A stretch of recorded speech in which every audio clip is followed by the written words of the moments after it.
ప్రజాస్వామ్యంలో ఓటు హక్కు అనేటువంటిది ఒక పెద్ద ఆయుధం. గ్రామీణ ప్రాంత ప్రజలు 90% పైగా ఓటు హక్కును వినియోగించుకొని ప్రజాస్వామ్యం పట్ల పూర్తి విశ్వాసం చూపెడతా ఉన్నారు.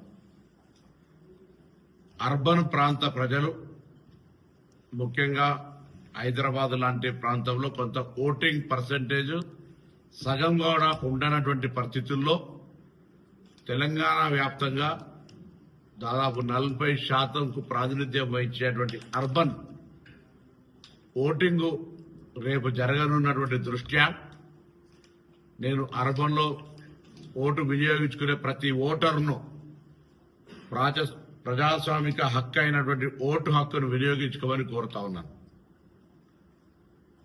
గ్రామాల అభివృద్ధికి ఏ విధంగా అయితే గ్రామ ప్రాంత ప్రజలు ఓటు హక్కును వినియోగించుకొని తమ ప్రజాప్రతినిధిని ఎన్నుకుంటున్నారో అర్బన్ ప్రాంతాల్లో కూడా అర్బన్ అభివృద్ధికి సంబంధించి ఓటు హక్కున్న ప్రతి ఓటరు తమ ఓటు హక్కును వినియోగించుకోవాలనేటువంటి ఆకాంక్షను, అభిప్రాయాన్ని, విజ్ఞప్తిని వ్యక్తం చేస్తా ఉన్నారు.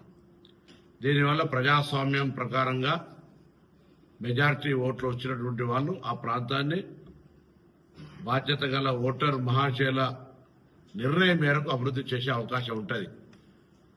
ఓటింగ్ పర్సెంటేజే తక్కువై అందులో మళ్ళా 0.5% అంటే 50% కంటే తక్కువ వచ్చిన వాళ్ళు కూడా ప్రజాప్రతినిధి కావడం వల్ల ఆ ప్రాంత అభివృద్ధికి సంబంధించి స్పష్టత ఉండలేదు. కాబట్టి అర్బన్ ప్రాంతంలో జరిగేటువంటి మున్సిపల్ కార్పొరేషన్స్ రేపు జరిగేటువంటి ఎన్నికల్లో అందరూ తప్పకుండా విధిగా ప్రజాస్వామ్యాన్ని గౌరవిస్తూ ఓటు హక్కును వినియోగించుకోవాలని కోరుతాం.